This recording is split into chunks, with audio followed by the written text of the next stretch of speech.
ছেলের লাশের পাশে বসে তার মা লাশকে একটা প্রশ্ন করলো।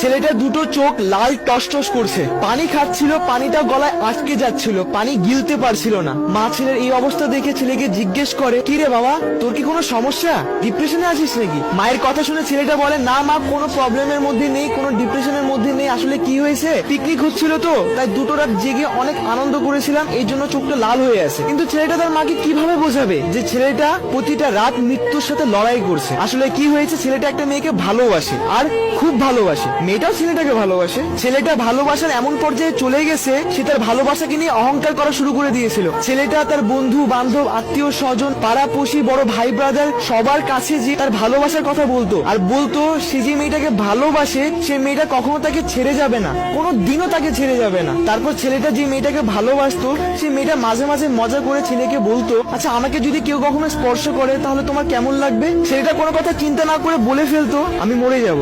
তারপর যখন মেয়েটা বলতো, আচ্ছা আমার যদি কখনো অন্য জায়গায় বিয়ে হয়ে যায় তখন তোমার কেমন লাগবে? তখন ছেলেটা বলতো, যে রাত্রে তোমার শরীর থেকে লাল শাড়ি খোলা হবে সেই রাত্রে আমাকে সাদা কাফন পরানো হবে। ছেলেটার মুখ থেকে এসব কথা শুনলেই তার প্রেমিকা তাকে ঠাস করে একটা থাপ্পড় দিত, আর বলতো, এইসব কথা যদি তুই কোনদিন বলিস না তাহলে কিন্তু তোর একদিন কি আমার একদিন, পাগল একটা, দ্বিতীয়বার যেন তোর মুখে এইসব আবল তাবল কথা আর না শুনি। তখন ছেলেটা বলতো, আচ্ছা শুনবা না, আর কখনো এরকম কিছু করবো না, শুধু তুমি আমাকে ছেড়ে যেও না। মেয়েটা ছেলেটাকে বলতো, তুমি পাগল একটা। তারপর যখন তাদের প্রেমের সম্পর্ক 3 বছর পার হয়ে যায়, হঠাৎ করে মেয়েটার পরিবার মেয়েটার জন্য পাত্র খুঁজতে শুরু করে, মেয়েটার বিয়ে দেওয়ার জন্য।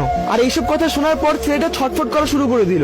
তারপর মেয়েটার পরিবার মেয়েটার জন্য পাত্র খোঁজা শুরু করে দেয়, আর ছেলেটা চাকরি খোঁজা শুরু করে দেয়। মেয়েটার পরিবার একটার পর একটা পাত্র খুঁজতে থাকে, আর ছেলেটা একটার পর একটা চাকরি খুঁজতে থাকে। এন্ড এট দ্য এন্ড মেয়েটার পরিবার মেয়েটার জন্য ভালো পাত্র পেয়ে যায়, কিন্তু ছেলেটা ভালো কাজ, ভালো চাকরি পায় না। তারপর যখন পছন্দ করা পাত্রের সাথে মেয়েটার বিয়ের সময় চলে আসে, তখন মেয়েটা ছেলেটার কাছে এসে বলে, দেখো টাকা ছাড়া তো জীবন চলা একদম অসম্ভব ব্যাপার, জীবন চলার জন্য একটু হলেও টাকা দরকার, তা না হলে কোনো কিছুই সম্ভব না। তখন ছেলেটা বলে, প্লিজ তুমি একটু অপেক্ষা করো, আমি একটা না একটা ব্যবস্থা করেই ফেলবো, এভাবে আমাকে ছেড়ে যেও না প্লিজ। তখন মেয়েটা বলল, এভাবে আর কতদিন চলবে? দেখো সবার পরিবারে একটা ইচ্ছা থাকে, আর আমিও বড় হচ্ছি, এভাবে আর কতদিন চলবে?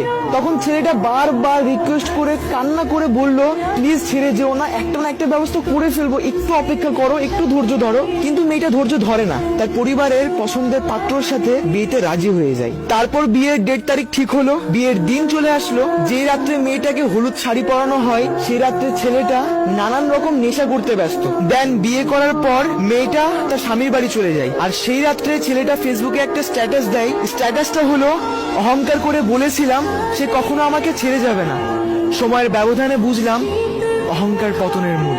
আর এইটাই ছিল ছেলেটার লাস্ট ফেসবুক স্ট্যাটাস, আর হয়তোবা লাস্ট মনের কথা। তারপর সেই রাত্রে মেয়েটার শরীর থেকে লাল শাড়ি খোলা হচ্ছিল, আর ছেলেটাকে সাদা কাফনে মোড়ানো হচ্ছিল।